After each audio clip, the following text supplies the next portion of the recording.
Almost all of my culture comes from Nintendo magazines. Back when we all lived on dial-up internet, you found something out from TV or reading about it on physical paper. I used to read NOM, or Nintendo Official Magazine. It used to be called Nintendo Magazine System back before I read it. Then it changed its name to NOM UK, I think to differentiate itself from the Australian version. And then they changed publishers and rebooted as Nintendo The Official Magazine, which is just a bad name. I don't know what was going on there. Its analog in North America was Nintendo Power, which is thought of extremely fondly, and American gamers talk about it as if everyone else knows it. There's this charming, naive universalism. Didn't you grow up with Nintendo Power? Everyone I know did. In Kansas? At least in England, we know our culture's useless while we're making it. That's why we didn't preserve the old episodes of Doctor Who. We were doing the world a favor. It's just blokes in quarries arguing about goblins. I can trace almost all my interests to this magazine. The first time I really got into an anime was because I saw a review of the Bleach game. They hated it, but I was interested in the show it was apparently based on, and bam, I was an anime fan. You could have called Time of Death on me in 2006. Another issue of NOM came with a DVD with trailers for a bunch of games and stuff, but it also had a couple of the early Mega 64 sketches, and a little promotional segment Rocco shot for it the night before or something, and I became a lifelong fan because of that. Seriously, the more I think about it, almost everything I really have fondness for I could trace back to this magazine, especially, the actual game reviews. Our powers of deduction tell us the 4x4 is crap and ugly and gay. Man, it's so weird reading about the first Phoenix Wright as an upcoming game no one in the country has played yet. Remember when Phoenix Wright didn't exist yet for you and you didn't know? Time is bad. Make it stop. One month, a game was previewed called Alien Hominid. I was drawn to it. There was something weird and unique about how it looked and how it was written about. It wasn't the sort of game you saw coming out on a Nintendo console. This would turn out to be true. The UK never got the GameCube version of Alien Hominid, but the coverage that hit us before the game didn't obviously talked about how it was a big console version of a game you could play right now, for free, on Newgrounds.com. So obviously I turned on the family PC and had a look. 2,000 kilobytes? Dial-up internet was a maximum of 56 kilobits per second, and it did not hit that maximum in our little village. When the game finally loaded, the dying began immediately. Alien Hominid is hard. I thought I was young and not as good at games and it would be easier than I remembered, but no, it's harder now. It runs way faster than on my old computer. There's probably a speech here about how old games used to be difficult and not hold your hand and they don't make them like they used to. But who's they? This wasn't a real game by a big company. This wasn't published by a publisher. No, this was even freer in a literal and metaphorical sense. There is no they, only us, the people who made the game, and you playing it, communicating directly by way of exploding into blood. There's a real bite to Hominid that defines the Newgrounds Flash game experience. Not specifically the difficulty, but a sensibility that only emerges with small teams or solo creators, making something for free in their spare time for the amusement of themselves and others. Without the requirement to make money, or sense, or even be good, creators can make literally whatever, the only oversight and quality control being the standards of the people playing it, and the fact the Newgrounds Flash portal would delete truly bad stuff if its rating got too low. The results were often bad or messy, but it also meant they were as unique as they wanted to be. Alien Hominid wants you dead with a level of tenacity you don't get from something intended to take your money. We don't need to sell this game to you. You're playing it for nothing right now, and we're killing you, buddy. And that allowed it to be a type of experience which, ironically, was so unique and entertaining that it led to real popularity and launched a real game company that made real games. Alien Hominid is a short game. It's one 5-minute level, but so much happens in that level I could have sworn it was longer. It might as well have been infinite to me as a kid. I never beat Alien Hominid back then. I figured out it would run slightly better on my PC if you right-click and set the quality to low, but that actually made it faster and therefore harder, so I gave up. But then I saw everything around the game, the rest of the damned website, and for the next 2 to 20 years, so much of my life was defined by stuff I found or people I met or bonded with because of this website or other places I found through it. So thanks, NOM, for turning me into this by mistake when you previewed a game that never came out here. I hope you're happy. One of my backburner projects is a video about the history of Newgrounds, and as part of the research, I revisited all the stuff I really connected with back in the 2000s. And provided they win the patron polls when I do them, I have a few videos I'd like to do for you guys covering interesting old Newgrounds creations, creators, and topics, but this introductory one is about the stuff I got into first, and which for me defined the experience the most. So come with me on a journey as we explore a tiny slice of Newgrounds history. Part 1. Newgrounds and its consequences have been a disaster for the human race.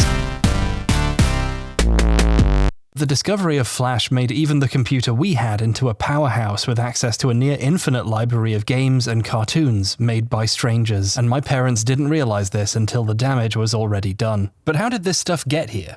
Well, Newgrounds was the first automated Flash portal on the internet. You see, secretly, making the animations or games is the easy part. But actually getting them onto the internet and getting people to notice it was a big stumbling block for most people. You had to make your own website, learn HTML or make someone else do it, promote what you'd made, hope people shared it, and pay to keep it hosted online. But now there was a place for people to put stuff for free, and where people who wanted to see stuff went to find it. Anyone could upload a Flash file, and the website would automatically create a page for anyone to watch or play it on. This was the final piece of the puzzle for creative expression online. Newgrounds quickly became one of the biggest communities on the 2000s internet. For many years now, the site's slogan has been everything by everyone, and that's how it felt. Anyone could make something, and a lot of people did, and even if it was bad, they'd been given the chance to try something out, develop skills, and get feedback. But most importantly, I got to see it for free instead of learning maths or sports. I was neither a nerd nor a jock. I was a secret third thing that's worse and has no skills. And yeah, let's get it out of the way now. That means a lot of what ends up on Newgrounds is incredibly bad or mean-spirited or offensive or adult-oriented. In the mid-2000s, there was a users who played this also played link on every page, and for almost every game, the recommended game was called Meat and Fuck Kingdom. This Kingdom guy sounds very friendly. Everything by everyone doesn't mean everything is for everyone, or often anyone, but the good stuff floated to the top. Users could rate flashes, and these ratings had a direct impact. There's a list of the top flashes right there on the portal, making the best stuff easy to find. This was how most people discovered some of the first viral animations on the internet, like Charlie the Unicorn, There She Is, Salad Fingers, Bitey of Brackenwood, and whichever panic attack-inducing cartoon Happy Harry had just finished. On top of that, the site's staff also created collections, pages where they put stuff they recommended with a related theme or topic, or grouping together a specific series. YouTube has always felt so hostile to me. Its default modus operandi is blasting stuff an algorithm decided was for you directly at your face, with no one in the middle having any say in it. Comparatively, it was much easier to find stuff a person would actually recommend, or which the entire site collectively agreed was good. And if you didn't hit any buttons marked adult and didn't accept Kingdom's admittedly generous offer, it was pretty easy to stay on the good side of the everything. But if you're just starting out making things, for a site where you could make just about anything, where would you begin? It's hard to think of a completely original idea. A good starting point would be to take something that already exists and use it as a vessel for criticism or jokes. This set of incentives for young creators led to Newgrounds having a very strong parody culture. In Newgrounds Sim, a Flash made for Newgrounds simulating making flashes for Newgrounds, one of the types of flash you could make was parody movie. Parody is a core genre here, and to this day some of the site's most popular material is cartoons or games making fun of or based on other cartoons and games. And this type of media is definitely what made the site hold my attention for so long. I was too young to purely appreciate all the amazing independent experimental stuff that was happening, but you bet I was clicking on Mario vs. Sonic. Mario vs. Sonic is basically a genre unto itself, but one of the earliest animations to bear that name, and one of the most popular, was made by Randy Solom. Solom had his own website, Video Game Director's Cuts, but he got big from posting his stuff on Newgrounds. The Flash is what it says on the tin. He animated the two characters fighting to decide who's the strongest. The animation doesn't hold up super well, it's a little stiff, Sonic especially doesn't move with any of the speed or smoothness he's known for, but what this is doing more than anything is executing on a premise in a way that was still new new for the time. People have talked on the schoolyard about who would win in a fight forever, but not many people have made cartoons about it. As a very early example of the type of Flash animation it's going for, it's pretty impressive. It's easy to see the early DNA here of a specific type of animation that eventually blossomed into its own little subgenre.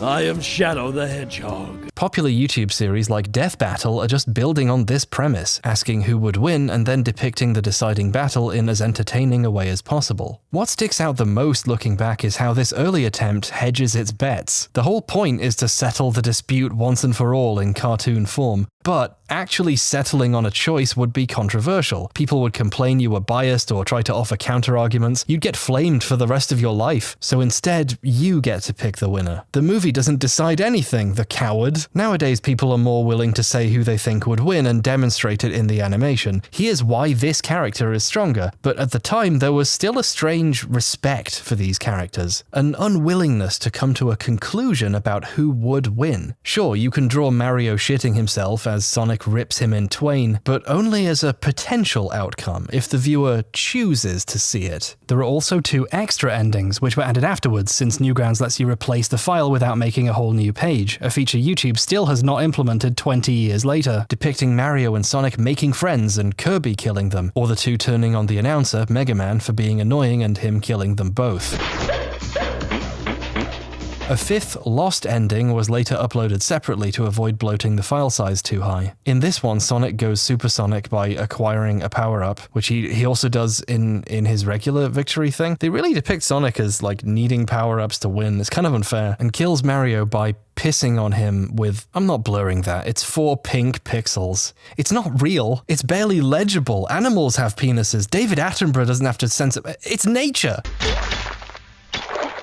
Watching through all these different endings, I realized I was seeing something missing from modern YouTube. Death Battle and others have made much nicer looking versions of these 2 fighting, but I found myself missing the power to choose. I wanted to see what the other outcome looks like, or a crazy joke 3rd ending the creators might have come up with given the chance. These modern takes are missing something, the 4-dimensional beauty of Flash. Flash's interactivity gave creators so much power. It's the sort of fun thing YouTubers were so jealous of in the early years and tried desperately to emulate using annotations, and later end cards when YouTube decided to become worse and take annotations away. Flash gave people almost infinite avenues for creativity, like coming up with 5 different endings for the viewer to see and then letting them pick which one is quite a lot more empowering than only being able to upload a linear video file which can only have one ending because that's how time works. It can't stop to ask you to choose, at least not without faffing about with a feature YouTube might delete if they feel like it, or maybe they'll delete the whole video because someone pretending to be a copyright holder claimed it. Or maybe they'll just fuck you for fun. Due to an error with YouTube's servers, the audio for Death Battle's extremely high effort, very expensive Mario vs. Sonic animation is currently horribly desynced.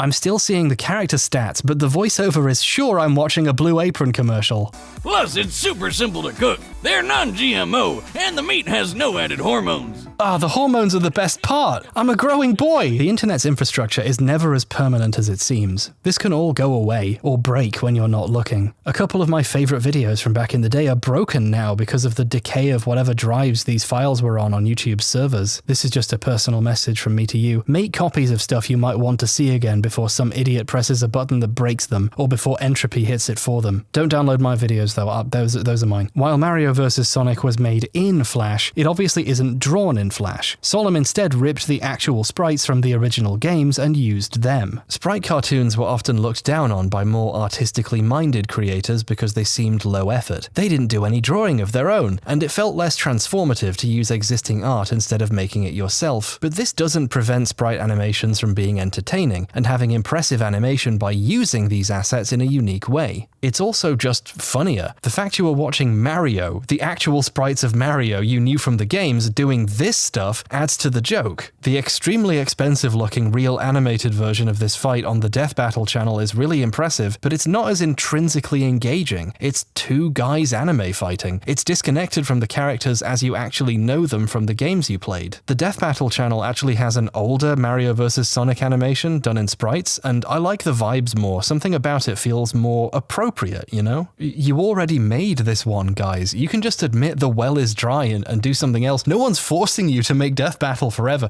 Actually, they might. Okay, Randy Solom understood that part of the joke was that it looked almost like it could have been in the games. In many of his cartoons, he alters the sprites. When Mario flips someone off, or makes a serious angry face because you made him mad, or does a crane kick, there's something objectively funny about the fact it still looks kinda like he did in the game. In one of Solom's other flashes, Mac Daddy Mario, he drew dozens of new Mario sprites to simulate the character doing various dances. He made like 3 of these, like, people loved this, and you can see why, right? Drawing Mario, that's such a British way of saying it. Drawing Mario dancing in high-effort frame-by-frame 2D animation is probably harder. It's definitely harder, and it might be more visually impressive in some ways, but it just isn't quite as funny as watching the Mario from the games whipping and neighing. I don't know what these dances are called. I need a sprite version of Mario doing Gangnam Style in my life. I'd pay money for it. I probably will hire an artist to do that and then hide it in a video somewhere. And even when the animation looks really silly or the adjustments don't fit at all, that itself works as a joke. There's a Mario animation by Game Cubicle, who we'll get to another time, and the way he chooses to animate Mario by rotating his little pixely arms is hysterical and much funnier than any well-animated version of Mario punching someone could ever be. Mario vs. Sonic sits at over 2.7 million views on Newgrounds, a truly gigantic level of attention for something in the early internet era where not a lot of people were online. Like, that's a significant percentage of the total amount of people with the internet watching this. And it's still in the top 50 most watched things on the site ever, once you filter out all the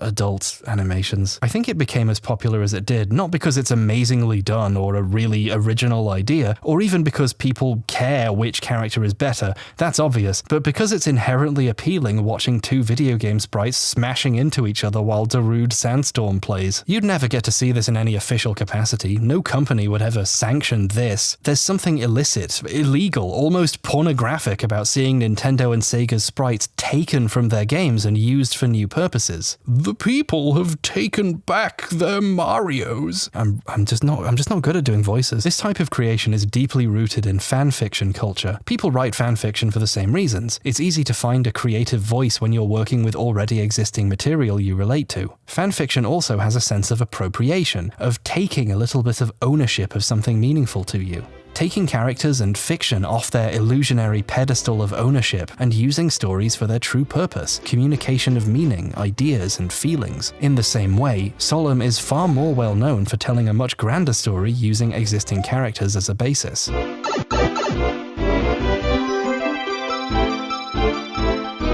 Rise of the Mushroom Kingdom is a really well-loved early Newgrounds series that began in 2003. Already you can see Solom pushing the format. Sure, he's using sprites from the games, but they're moving with all kinds of parallax and the camera's being used to compose shots instead of always just emulating the game's standard side-on angle. There's also more of a commitment to telling a story. Early on, Mario is killed. He dies. There's a dramatic shot of his hat falling. Music from Titanic plays over a funeral scene where a child toad leaves his teddy on Mario's grave as it's lowered into the ground and Luigi drops to his knees and cries and Peach drops a flower in there and we get this perspective shot of the flower dropping. This stuff is hilarious. There's a specific type of humor to this kind of dead serious but obviously a joke scene that I don't think anything has done better. Having the actual game sprites enact this dramatic sequence taken deadly seriously over some famously extremely emotional music is just one of the best things ever. The contrast alone between this and the stuff you got elsewhere on Newgrounds, even other stuff by Solom himself, elevates it to a really unique place comedically, but also emotionally. Maybe I'm just a sap, but there's a scene where Luigi leaves a photo of him and his brother at Mario's grave, and it really is a little bit sad. Seeking revenge on Bowser, who they assume to be responsible, Luigi and a whole army attack his castle, ripping enemies apart as cartoonish, flash-drawn blood sprays everywhere.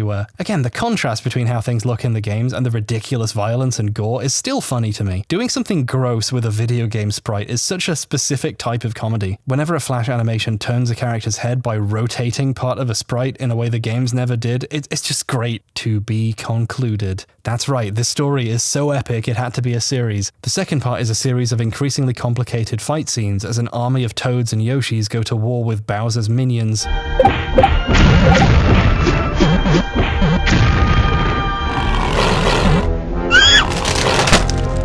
I don't know, man. This stuff is cool to me. What can I say? I love when a Koopa falls in the lava and, his bones come out. Some of the animation here still holds up. I really like the parallax scrolling in the recreation of Bowser's castle and this little eye bulge when he's told they're under attack. And look at these honest-to-God 3D camera moves. This is the coolest shit ever. There are so many little touches. The Cloud's faces change to be sad after Mario dies, and then later, to anger. Luigi defeats Bowser by throwing him into the distance, and he lands on Yoshi's Island where he gets torn apart by baby Yoshis. I'm hedging my bets on how to pronounce that. We get that tearful goodbye I mentioned, and then bam! It turns out it wasn't even Bowser. Wart from Mario Bros. 2 killed him. Surprise! You might not know this, but Mario Bros. 2 is based on... There's this really funny quick line of text explaining the twist in case you didn't get it, and that's the end. I mean, it said to be concluded in the last one, so that was the conclusion, right? Well, these two cartoons from 2003 were so successful he made two more, releasing in 2004 and 5. It turns out to have all been a prophetic dream Luigi had, and Luigi saves Mario this time, getting killed himself in the process. This time it's Mario going after Wart, and the fight scenes are really well done this time. He gets to use the Mario dancing sprites he made again. He drew custom angles for Wart so he can rotate him and you get to see his butt. Luigi comes back to life. Wow, maybe they should have done that in the first one. And in the happy ending, even the Clouds are happy again. I explained the story in more detail than I needed to just to point out the Clouds were happy at the end. It's just so cute. Solemn passed away in 2012 at the age of 36, but heartwarmingly, in the decade that followed, his fans have made a significant effort to preserve his legacy. The VGDC website was janky and broken in the late 2000s and always seemed like it was trying to install malware on your computer. I think his host or one of his advertisers was shady, but it looks like the fans stepped up and took it over, preserving a lot of the old pages and adding links to new uploads of old cartoons. Copies of all the Flash files are readily available on the site in a zip.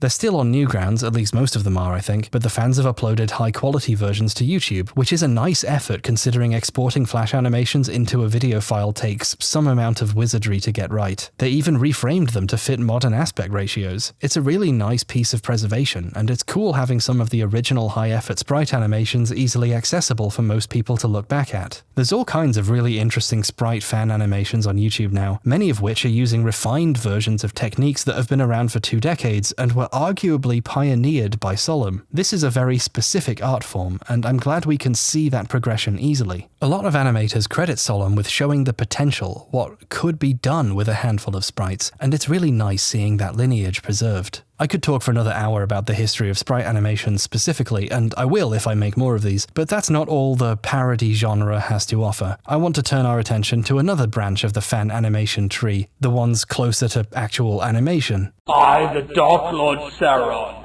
have forged the One Ring. The One Ring to rule them all! In 2002, a couple of creators appeared and swiftly got their bearings. The most well-known for a time was Joseph Blanchett, better known as Legendary Frog. His first big success was One Ring to rule them all. Excuse me, Master. You dare disturb Sauron, the forger of the ruling ring. The One Ring to rule them all! I'm sorry, Master, but the pizza is here. Is it evil? Yes, my master. It is. It is. Ah, yes, pizza. The one pizza to rule them all. It's not very well drawn or animated, and maybe the one joke, to rule them all, outlives its welcome, but it has really good vibes. It feels like something a friend group made after they made each other laugh and started a running joke amongst themselves. The kind of sleepover joke people aren't willing to put online anymore for fear of being called cringe. The silly voices, popping mics, and terrible echo effect give the thing a charm of its own. Oh, I'll give them that dental plan. The one plan to rule them all.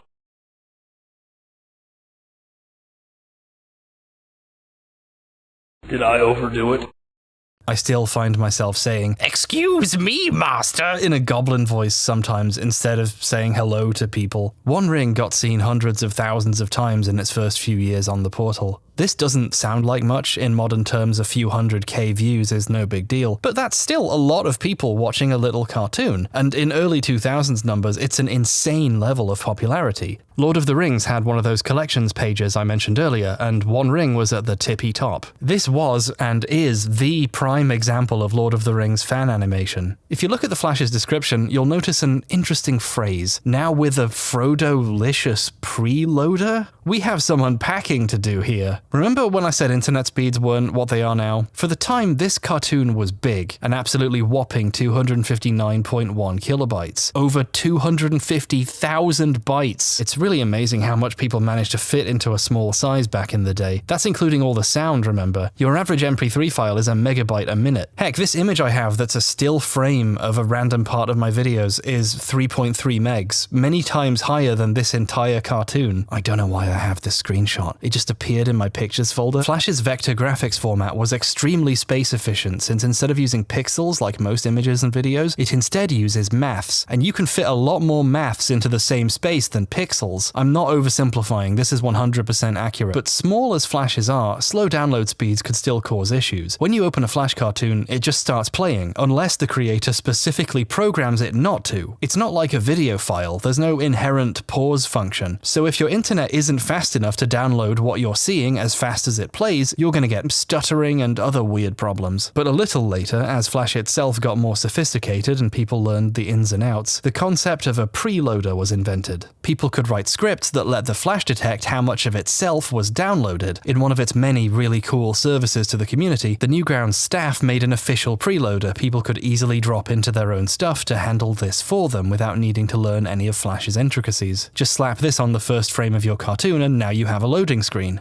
Tens of thousands of flashes open with this iconic image. It's another way Newgrounds simplified down the complicated part of making Flash and took away almost every boundary to creativity. You didn't have to learn even a single line of code if you didn't want to. All the best creators did though, so they often made their own. For example, One Ring's preloader has this. Ring goes on, ring goes off. Ring goes on, ring goes off. Ring goes on, ring goes off. Ring goes on, ring goes off. Imagine this on an endless loop until the movie is done loading. I wonder the cumulative time the human species has spent listening to this, waiting for this little cartoon to load. It was annoying, deliberately so, but it's also a little touch that doesn't exist on the web anymore. No one has to worry about keeping their audience amused while their stuff loads. Preloaders are a bit of a lost art form now, so I wanted to take the chance to appreciate them here. One Ring was so successful, Blanchett made 2 more, improving his art and animation and branching out into making more than one joke. Excuse me, Well, excuse me, master, but why didn't you take the rings from the hobbits? Watching someone mature creatively like this as a writer and an artist, watching the jokes get that little bit better and funnier, that's a unique feeling you only get when you're watching someone start at the ground floor and work their way up. And if that work was even remotely funny or engaging, you were celebrated for it. Legendary Frog was Newgrounds royalty for years on the back of the one dental plan to rule them all, and the fact his admittedly very crude drawings still managed to constitute a sense of having a specific style. The original One Ring even got a special edition, a remake of the first with the sequel's graphics, re-recorded audio, and more tightly written versions of the original's jokes. It also came with a trailer for the third one, which wasn't out at the time. Will any of this actually be in the movie? No, it'll all be lost during post-production. There's also a making of in here where Blanchett and his friend explain the in-joke that led to making the original Flash, and they talk about how he made it. And I think it transferred very well to the computer screen. The special edition, and the fact it exists, is just extremely funny. It's not just improving on an old cartoon, it's riffing on the special extended with extra behind-the-scenes editions the actual Lord of the Rings films were getting on DVD. The Newgrounds community was beginning to solidify and assert itself at this point, so other well-known creators, some of whom we're about to also talk about, start to appear here. Looking back at this stuff, even if you don't think it's funny now, and I don't for a lot of it, the teenagers making this then were clearly having a great time with their friends, and that makes it still kind of fun to engage with. For completionist's sake, the special edition even comes with the original version. You know, when you make a special edition of something, you should have the original version preserved forever. Keep that idea in mind, George. All of this bloats the special edition's size to an entire 3 megabytes. It's amazing seeing how they keep the file size down. Any external image, like this JPEG, is so heavily compressed. I forgot when this was just how stuff used to look. I pine for it, honestly. And yes, 3 megs meant a lot of waiting if you hadn't got better internet in the intervening few years. Luckily, he added a button that shuts up this Frodo. Actually, while we're pointing out cool things that will never get appreciated if I don't do it now, Blanchette's cartoons get really creative with loading. Some of them don't just have preloaders, they have a micro loader at the very beginning to load the opening titles, so those play as soon as they're ready, so you have a little thing to watch while the rest of it loads. Believe me, this stuff mattered when we didn't have good internet. The attention to detail extended to having things like a scene select, with those delicious crunchy JPEGs, and even a pause button. I'd like you to stop and really imagine if YouTube videos couldn't pause unless the creator managed to program one in. Back then we lived like animals. Pausing wasn't easy to do either because of the way Flash works. A lot of sounds are triggered in ways that can't be paused, and many individual elements have their own internal timelines. You have to make your cartoon in a specific way that makes it easily pausable without breaking too much. Sometimes the cracks show, like in One Ring 2, pausing during this part makes the old-timey movie effect and sound keep playing. These easy steps you can care for your great of power. Rise of the Mushroom Kingdom had pausing, and in the same way a lot of stuff designed to loop keeps playing when you press it. This was still better than not being able to pause at all, though, which was how most things worked. As Blanchett developed, he made more parodies in this vein, like one making fun of Resident Evil 1's janky opening movie. He made one about Legend of Zelda, a little story where Ganondorf comes back and is really nice and Link goes insane trying to figure out his agenda. This one did gangbusters too. It was high up in that list on the portal for ages. Another great feature of Flash that you miss out watching these on YouTube is Easter eggs like this. You can click on stuff and it does things. Interactive movies. Amazing! This poster on Ganondorf's wall changes depending on what day of the week you're watching the movie. And at the end, if you click on the Ganondorf plush enough times, it plays another little cartoon. Let's have chocolate. For many years, he worked on a parody of Resident Evil Code Veronica. It took him so long there are jokes in the One Ring movies in early 2004 about how long it's taking to come out, and it still took until mid-2005, and even then it's only part 1. The Ashford family name shall rise again! But we can't now, we're out of time.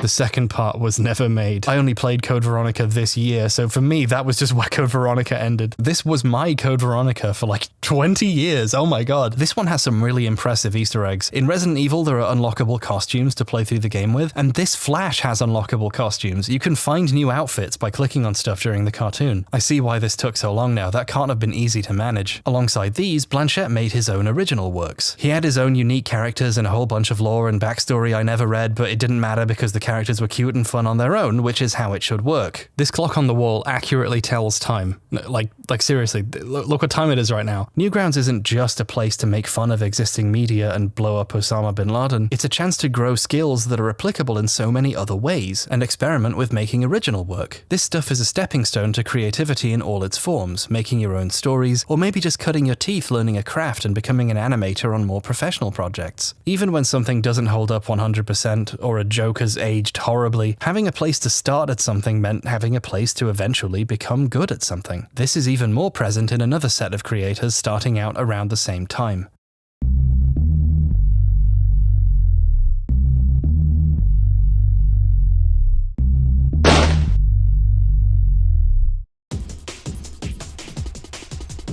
Perfect Kirby is an integral part of classic Newgrounds and encapsulates the one-of-a-kind experiences it allowed for. Its essential premise was, what if Kirby was recruited to a secret agency like the one from Perfect Dark? This could have just been a kind of funny, quick throwaway joke. Kirby is a very cutesy character, and the contrast with spy stuff in a much more violent world than his games would be entertaining. But instead of being anything like Kirby or Perfect Dark, it goes in its own direction. A lot of Flash cartoons try to get to their punchline or be funny as fast as possible, but but PK is a relatively slow burn with a semblance of story and continuity. The first episode is 30 minutes, divided into 3 parts, covering Kirby doing Batman-style vigilanteism before going back to his apartment based on the one from Seinfeld with a Kramery neighbor. Kirby talks like a normal person and not like he does in the games. I gotta lock that door. He gets recruited to this agency, he meets other Nintendo characters who also work there. Imagine clicking play on something on the Sonic Runs Into a Fan website and getting essentially a full episode of an amateur cartoon series. There's something kinda magic about it. The creators, 2 brothers, John and Richie Zerbies, split up the writing and animation duties, John doing the writing and Richie animating. Normally those jobs are both done by one guy with no one to bounce his terrible ideas off, so compared to anything else from this period, this actually felt like it had writing because it actually had a writer. Sure, there's a couple of moments of reference humor that aren't funny, like Qui-Gon Jinn turns up for a second for no reason, but it's elevated just enough, just often enough that it works. Kirby shoots someone while they're ordering a pizza, and then a bit later on a pizza delivery guy turns up. That's a joke! An actual joke in a Newgrounds cartoon. It's set up and punchline, it's real! Mario is in this too, but he's walking around and drinking coffee and driving people places. He's treated like a character they're writing for and not a joke in of itself that he's here. Like, a background quirk here is he is the Institute's driver, but he's never driving anything Mario themed, like a cart or anything.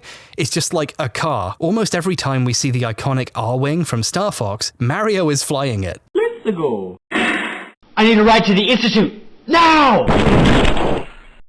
Hey Kirby, hop on in. Help us, you stupid Italian! Woo! Hello, my name is Fox. I'll be your pilot for today. No, Fox. It's alright, see? I'll drive.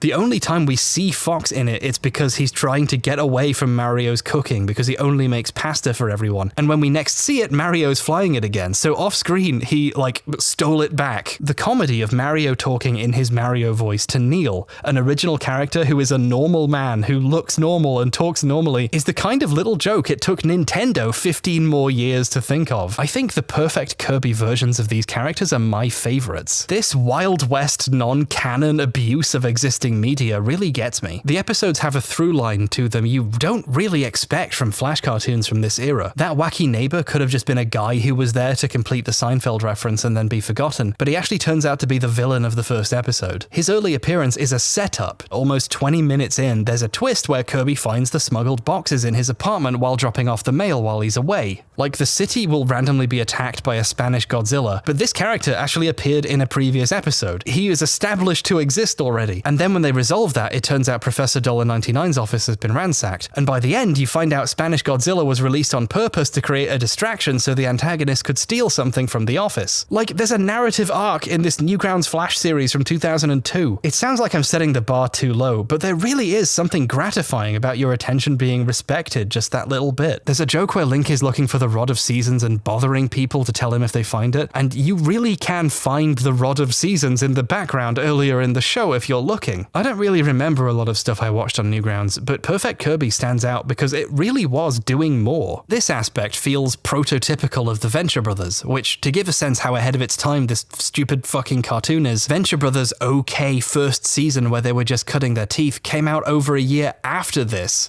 Right? Hell, the first episodes predate Rare being bought by Microsoft. I remember when they put out a trailer for the first episode, which wasn't just a trailer, it was an entire simulated Windows desktop with games on it you could watch the trailer in, because Perfect Kirby kicks ass, and in the description they're like, yeah, weird, Rare isn't a Nintendo thing anymore, so our cartoons make even less sense now. Richie's animation is still impressive in places, and his style quickly evolves to a place where his art moves in a way most Flashes just don't. It feels more 3D, the way the camera moves, the way the models are drawn and their individual parts rotate. Richie's style isn't like anything else. There's a whole bit where Kirby kills Richie and the animation gets worse for a second because his brother takes over. And John gets killed multiple times per episode as, I guess, an homage to Kenny from South Park or something. They made a few shorts in the Perfect Kirby setting, but they only made 3 full episodes. Their length, however, means that's a lot of content for a Flash series. There was going to be a game at some point. There was a big progress bar on the brothers' website, but then I think they lost it in a hard drive crash, so they pivoted to making PK4, but then I guess they had to get real jobs and moved on with their lives. That progress bar never moved past 50%. I know because I checked every day. John, the writer who they joked couldn't animate or draw as well, actually did some things himself, and they're pretty good. He did a thing about explaining how earthquake detection works. I think he did it for his job or something. And he also did a parody of the Banjo games, Banjo 3. This has a special place in my heart because the theoretical third Banjo game this is speculating about never came out. For all intents and purposes, this is Banjo 3 now, or at least it's mine. The brothers did make other things together and separately and with others, some of which might even come up later.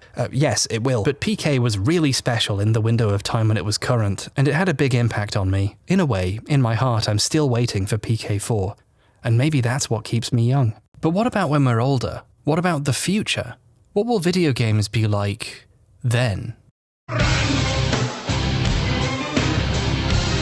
The Super Flash Brothers also appeared in 2002, and were also a team of two brothers. They made a few early cartoons, inspired by Legendary Frog in fact. Adam, or Dim, the more animation-minded of the two, had a little series called Another Day. Pretty high-effort frame-by-frame animations where a little blue rabbit goes about his day with his friends. This series is really cool and sweet. Each one is technically also a music video for a song that fits the vibe of the episode, which means a lot of them are unavailable after 2 decades of opportunities for DMCA claims, but they're really good. Speaking as someone who tried and failed to animate anything, drawing everything frame by frame means the most simple scenes must have taken so much work. Dim's talents as an animator quickly exploded, and some of the later ones are really good looking. They even made an Another Day game called Nightmare. The blue rabbit dreams he's shooting monsters. It's a platformer where you have guns that shoot wherever you aim the mouse, which looks super cute. The two brothers split up the work, Dim doing the animation and Tom the sound and programming. The frame-by-frame art style is still here, and it really makes playing it a unique experience. This game was my Cuphead. God, some of the bosses in this are still great. I love the way this one turns into a spider after you kill it and you have to fight the spider.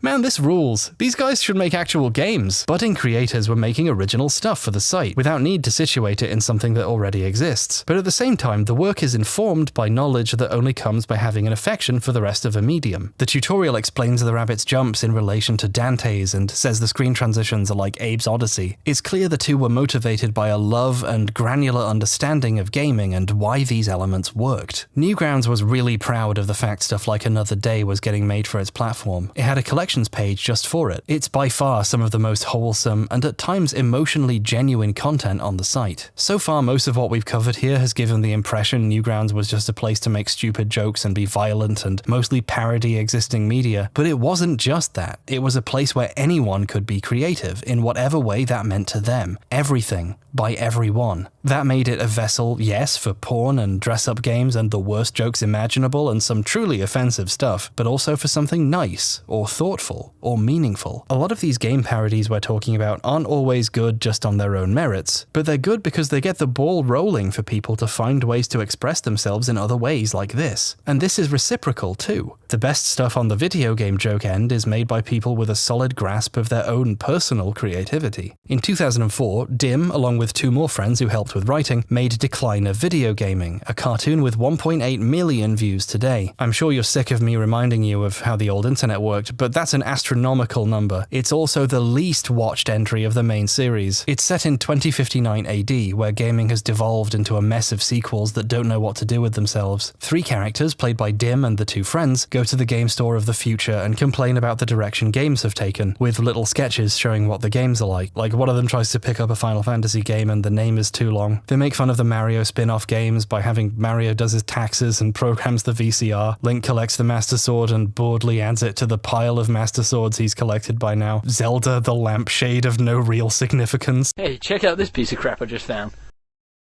Ew! Looks terrible. Where did you find this? Over there. That explains it. Hey, at least Alien Hominid came out on the PS2. It's kind of wild seeing a cartoon whose jokes are based on being set in a future that felt infinitely far away at the time, and suddenly, while I wasn't looking, it's 20 years later and we can actually begin to evaluate the prescience of its jokes. And, like, some of them turned out not to be so accurate. The rate of Final Fantasy games has slowed significantly. There had been about 10 in 15 years back when this was made, and looking back, it absolutely made sense to predict there'd be infinity million of them by 2050, but in the 20 years since, there's only been, what, 5 more mainline entries? If anything, we'll only have 1 more by the time this game is set. They will, however, have remade the most popular ones into a 15-game series each. What even is a remake integrate? Remember Devil May Cry? They still make those. There was a time when people thought they'd fucked it. DMC2 did not go over well at the time, and this Flash came out before 3, so DMC fans had this feeling the series had already been ruined forever, and the only good one would end up in a museum. A year later, 3 would course correct this, but it's nice seeing a window back into the time when DMC was 2 games and everyone hated one of them. Jokes like this are anthropologically interesting. They're a useful look back at how people saw the future of gaming in the past. Decline of video gaming is honest-to-God retrofuturism now, and I don't know how I feel about that. I feel so old. In the skit about MGS7 or whatever, Snake is an old man in a wheelchair and he equips a blanket and takes a nap. This wasn't that funny when I saw it, but now it's hilarious. Metal Gear Solid 3 wasn't even out yet when this was made. When 4 came out in 2008, a lifetime later in gaming terms, and you really did play as old Snake, I never really stopped laughing at how this joke kinda predicted the course of MGS. You can still hear me laughing about it now if you press your ear up against my throat. In a silly sort of way, they called it. That's bonkers. That sounds so British when I say it. How would Americans even say that? That's bonkers. Yeah, all these games are crap. I'd have more fun watching paint dry. Red, come on, blue! Blue! Blue, come on! Come on, blue! Dry like you mean it! Dry like you mean it. That's still such a good line read. God. As with the other Flashes made by a team of more than one person, having the quality control of needing someone else to think your idea is funny before you make it really makes this stand out against almost everything else being made at the time. Decline's jokes are about something. They're based on their perception of where gaming as a whole is going. It has a premise. I didn't even know what a premise was back then, but I still felt the sense of actual structure and meaning. Even if the predictions are wrong or the jokes aren't funny, there's an intent to them that makes them substantive, makes them stick out in your mind. I have literally forgotten thousands of Flashes because they meant nothing and were about nothing. But Decline feels real, the way a lot of Flashes don't, and at the time it was massively rewarded for this. The success of the first led the creators to make a sequel, with the other Flash brother helping this time. All these video games we play can't be good for our health. Yeah, you're right. We should go outside.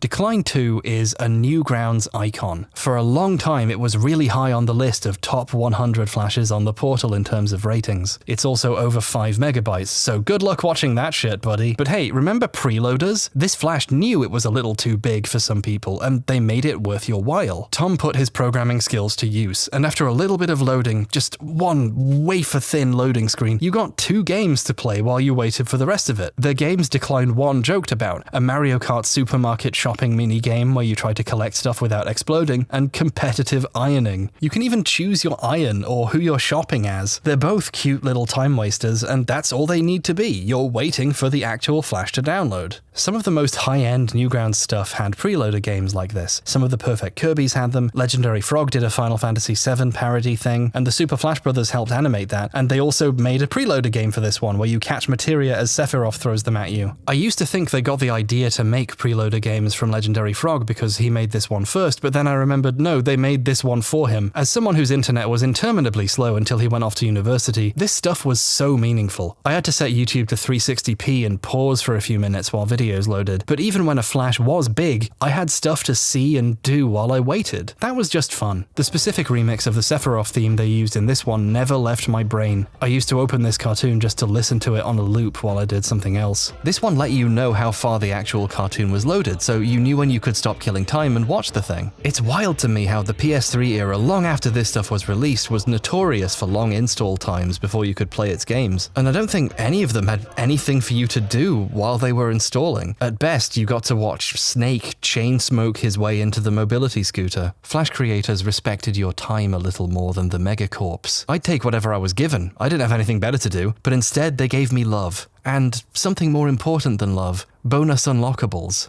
If you completed enough levels, you got to watch extra scenes as Easter eggs. I can't get enough of Flash cartoon bonus features. They're so cool, and they're worth appreciating because they're a dead breed now. So it's worth reminiscing about the window of time where they existed.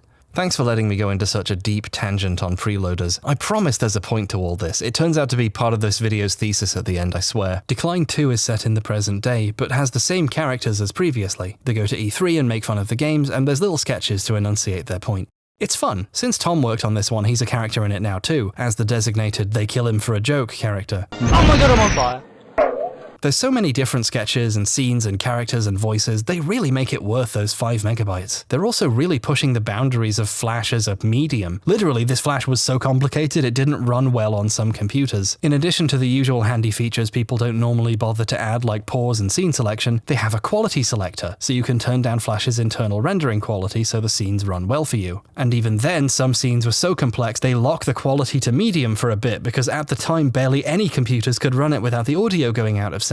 This was 15 minutes long, which was huge for a free Flash cartoon at the time. The fact they managed to make it actually work, coming up with their own workarounds to the tech limitations their audience might have, while being 2 teenagers with Flash and a script written with the help of 2 other friends, is really something. It even, and this is one of my favorite things a Flash can do, has creator commentary. You can turn it on and see notes at the top of the screen explaining jokes or references or letting you know how something was made. I've always been a fan of commentaries and DVD extra feature type stuff. It's absurd how modern media has moved away from special features. Most streamed content doesn't come with any of the stuff you'd have got if you bought it on a disc 20 years ago. So seeing Flash creators bother to do it right decades ago in their free cartoons, while modern media only gets worse at it, is some next level stuff. It's also useful for archival purposes. Like, I don't know who this guy is. He's obviously someone, but I don't know every Newgrounds creator. There's thousands. I don't know every pop culture reference. There's at least 20 of those. Who could he be? He's Alex Lab. The creator notes keep the ancient esoterica from being lost to time. I still don't know who that is, but yeah, the third Perfect Kirby had this too, and I love it for that. The Zerbies website had a version of the Banjo 3 cartoon with commentary as like an exclusive to their site, and I don't think the Internet Archive saved it, which is a shame. I hope someone has a copy saved somewhere, or I just messed up while I was looking for it. By late 2004, Newgrounds was a creative ecosystem with its own community and culture. In the background, you can see all kinds of known creators. Rubber Ninja's in the background here, better known today as Ross O'Donovan. Newgrounds wasn't just the place everyone dumped their Flashes when they were done. It was a place people made friends and worked together. It's a prototype for the kinds of community YouTube manages to create sometimes, except over a year before YouTube even existed. You can also see other stuff in the background, like posters for the mythical Perfect Kirby 4, and I think Tom was helping with the Perfect Kirby game at some point before it was lost in the crash. Egoraptor is in this too. He plays like 12 characters, including all 3 of the antagonists. Egoraptor was one of the, I'm gonna say 5 voice actors who would basically be in anything if you asked them. Several of those 5 are actual voice actors today, and it makes sense given their work ethic. True fact, I actually reached out to a voice actor to do voiceover lines for a cringe movie trailer I did for like a media studies project.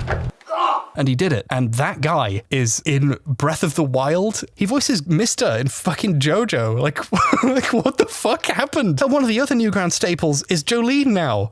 Like, what? Dim is wearing a shirt advertising videogamedc.com, Randy Solom's website. Wow, everything I brought up today ties together. It's like I planned it. I actually didn't. I forgot about the VGDC shirt. I forgot how well this all tied together. This got millions of views. I hope he got paid for this. Here's your big bag of money. Not now, Randy. This joke is part of the Decline Christmas special. Yes, they made a Christmas special after the success of 2. Action! I'll give you a silent nut.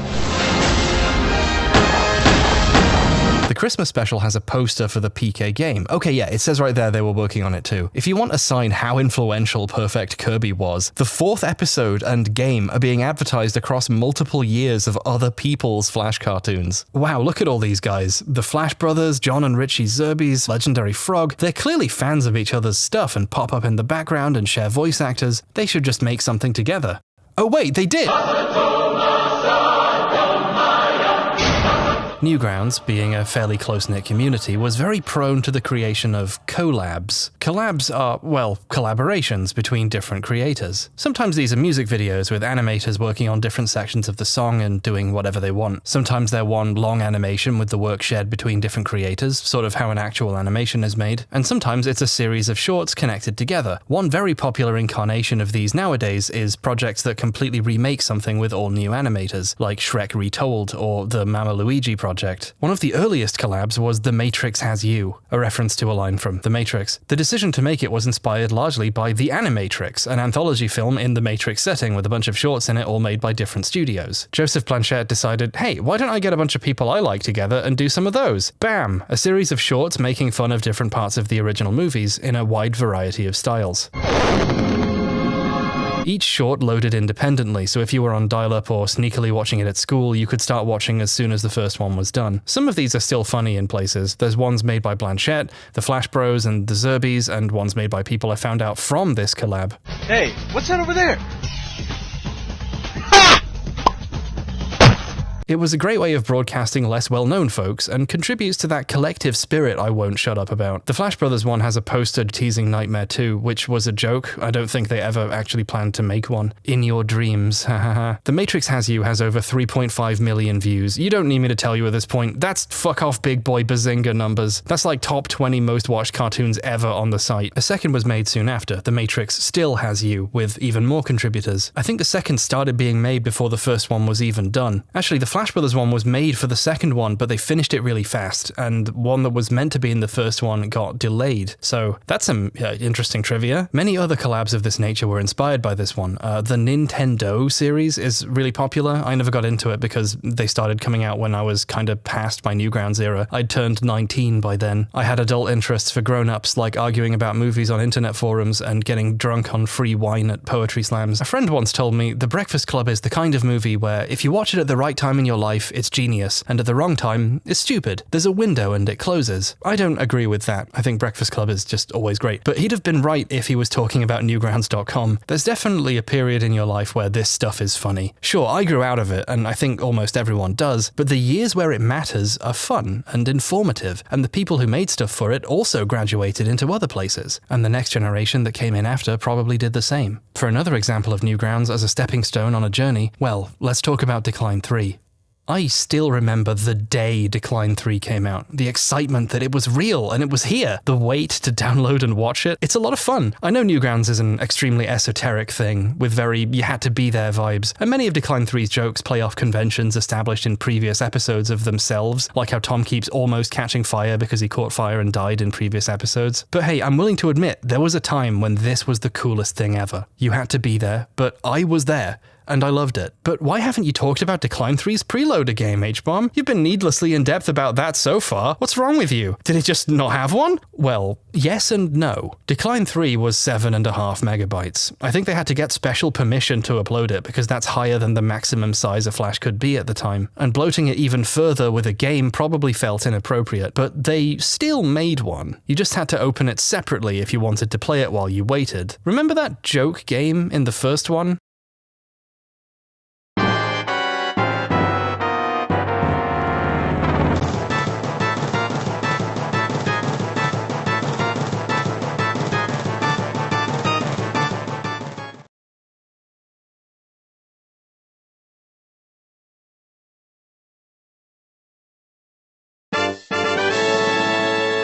Zelda Lampshade is a fun little game where Link has to take the lampshade to a temple to improve its feng shui. But to get there, he has to get past a guy named Randy guarding the temple. Oh my god, it's Randy Solomon, he's everywhere! Randy gives you a big bag of money, like in the Christmas special, to go buy him a burger, but John Zerbe's just ate the last one, the fuck? So now you go on a fetch quest, trading your item with someone who needs it to get another item until eventually you get Randy what he wanted. And boy, am I glad Decline 2 had a creator commentary, because that Alex Lab guy is here too, plus other, more recognizable creators. Alongside Samus, Snake, and Dante, there's Elfrog, the Flash Brothers themselves and their co-writers, Rubber Ninja, playing a character he voiced in the Christmas special, I think, along with the Zerbe's brothers, and more references to Perfect Kirby 4 and the game that never came out. I'm still mad! And Tom Fulp, the creator of Newgrounds, is here too. That's nice. I guess they owe him one for, creating the portal this thing is being played on, and also they were really mean to him that one time. And at just 724 kilobytes, Lampshade loaded quick enough you could play it while Decline 3 loaded, or anything else for that matter. But it was also a good game all on its own. At 3.6 million views, Lampshade is pretty high up on the list of most played games on the site, far higher than any of the Decline episodes. It was genuinely fun, independently of its connection to another series or internal community culture. This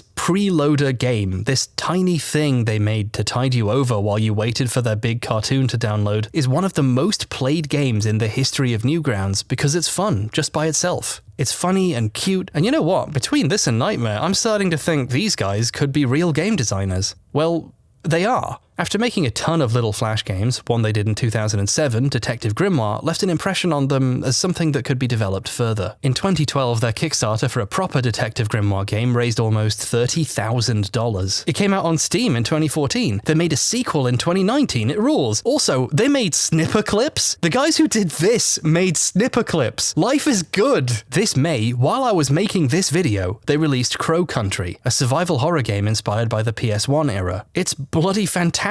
These guys have been real, honest-to-goodness game developers for nearly 2 decades. The art and programming skills they honed making fun little things about existing properties for Newgrounds was a stepping stone to making their own great stuff. And I think that sort of thing is the testament to the power of Newgrounds. Like, cards on the table, most of what I watched back then was crap. Most of everything is crap, but on a site with an extremely low barrier for entry for uploading content, an even higher percentage of Newgrounds is crap than normal. Even the stuff I like is probably crap. I just liked it when I was a kid. Is Perfect Kirby crap? It might be. I revert back to my child self when I watch it, so I think it's good, but I could be wrong. But the fact it inspired me and others at the time makes it valuable anyway. It still got people thinking about what they could make, and the people who made this stuff continued to grow themselves and were boosted by a community of like-minded and encouraging people. There are dozens, if not hundreds, of stories like this one, and in trying to talk about one of them, I found out the creators I'd wanted to talk about were even more related than I thought. I had no idea how present Randy Solomon was in the Super Flash Brothers stuff. I didn't think they had anything to do with each other, but it's clear he was a meaningful inspiration for them early on too, as was Legendary Frog. I completely forgot their first stuff was literally inspired by him. Even trying to make this video looking back at just my favorite Newgrounds stuff, I kept running into countless other long, fascinating stories of people who started here. The cultural effect this site has had on the world by giving young, stupid people a place to start to become slightly older, slightly wiser people is almost incalculable. A site that started out blowing up cartoon hamsters is now responsible for a huge chunk of the modern creative landscape. A man accused of poisoning children's minds turned out to be creating an entire generation of writers, animators, and game designers. 20 years ago, when Decline predicted the future, it could have made another prediction. Newgrounds was the future. And it is. Now we live in it. Thank you very much for watching.